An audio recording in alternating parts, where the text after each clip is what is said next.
हमारे जो पूर्व भारतीय जनता पार्टी के विधायक थे, जिन्होंने आनी में भारतीय जनता पार्टी के लिए काम किया, उनके ब्लॉक के अध्यक्ष रामलाल ठाकुर जी थे और अपने असंख्यक की में आनी के सभी जो भारतीय जनता पार्टी का यूनिट था वो आज कांग्रेस पार्टी में शामिल हो रहा है। निश्चित रूप से कांग्रेस पार्टी ने जो 15 महीने में सरकार ने कार्य किए, उन नीतियों से प्रभावित होकर इन लोगों ने कांग्रेस पार्टी में ज्वाइन करने का निर्णय लिया। हम इनका कांग्रेस पार्टी में स्वागत करते हैं। मैं बुद्धि सिंह ठाकुर जी का, विक्रमादित्य जी का और किशोरी लाल जी का, जो हमारे इस अभियान में जो भारतीय जनता पार्टी के लोग शामिल हो रहे हैं कुल्लू जिले में, उनका सबका हम स्वागत करते हैं। पूरे हिमाचल प्रदेश में भारतीय जनता पार्टी को छोड़कर इनके कार्यकर्ता भी शामिल हो रहे हैं, जिन्होंने भारतीय जनता पार्टी को धरातल पर मजबूत किया। वो हिमाचल प्रदेश में कई जगह हम गए। आज करसोग में कोई तकरीबन 100 लोग और जिला परिषद का मेंबर और कई लोग बीजेपी भारतीय युवा मोर्चा का 80 साल का उपाध्यक्ष अध्यक्ष, ये सब लोग कांग्रेस पार्टी में शामिल हुए। ये लोगों का कहना है कि जिस प्रकार की राजनीति भारतीय जनता पार्टी ने पिछले कुछ समय में की, धनबल का प्रयोग करके सत्ता की कुर्सी हटाने की कोशिश की, एमएलओ को खरीदा गया, बिकाऊ एमएलओ को फिर टिकट दिए गए, उससे भारतीय जनता पार्टी को के कार्यकर्ताओं को बड़ा दुख भी हुआ है कि ऐसे लोगों को टिकट दे दिए गए जो धन के बल पर बिक गए और फिर उन्हें भारतीय जनता पार्टी ने टिकट दे दिया। तो इस प्रकार की राजनीति से काफ़ी लोग और हिमाचल की जनता उससे क्षुब्ध है।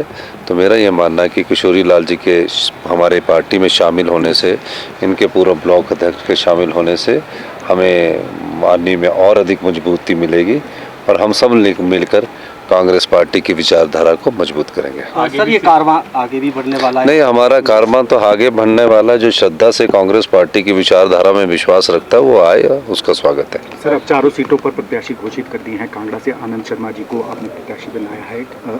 किस तरीके से आगे प्रचार रहेगा? और आनंद शर्मा जी पर भाजपा भी टिप्पणी लगी है करने की, ऐसी क्या जरूरत है? प्रत्याशी नहीं है, उन्हें प्रत्याशी बनाया है क्योंकि उन्होंने एक ही चुनाव लड़ा है और अभी तक चुनाव दूसरा कोई लड़ा नहीं है। बड़ा क्या है, 45 साल का कर रहा है, तो जो है 45 साल बाद चुनाव लड़ाएंगे। देखिए, 50 साल से कांग्रेस की विचारधारा में रहे हैं। एनएसयूआई से उन्होंने छात्र जीवन अपना शुरू किया, फिर एनएसयूआई से छात्र जीवन शुरू करते करते एचपी यूनिवर्सिटी में, उस समय एक यूनिवर्सिटी थी, लॉ की डिग्री प्राप्त करने के बाद सुप्रीम कोर्ट के वकील भी रहे, ऑल इंडिया युवा कांग्रेस के प्रेसिडेंट राष्ट्रीय अध्यक्ष रहे, बड़े गौरव की बात है।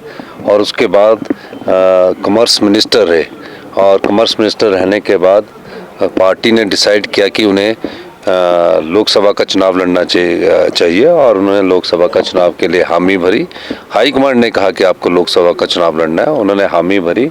और मैं दावे के साथ कह सकता हूं कि कांगड़ा क्षेत्र में जो फैशन टेक्नोलॉजी का इंस्टीट्यूशंस आया है, जो रीजनल सेंटर टी बोर्ड के द्वारा स्वीकृत करवाया गया है और इंदौरा की इंडस्ट्रीज़ के लिए 150 करोड़ रुपया दिया गया है, वो सब उनके कॉमर्स मिनिस्ट्री रहते हुए हिमाचल प्रदेश को मिला। उनके जब वो फॉरेन स्टेट मिनिस्टर थे तो हिमाचल प्रदेश में कोई रीजनल पासपोर्ट सेंटर नहीं था, उनके माध्यम से रीजनल पासपोर्ट सेंटर भी मिला है। तो अच्छे प्रत्याशी उतारे, ईमानदार छवि के प्रत्याशी उठारे और 4 सीटों पर अब वो भारतीय जनता पार्टी के पास टिप्पणी करने के लिए कुछ नहीं है।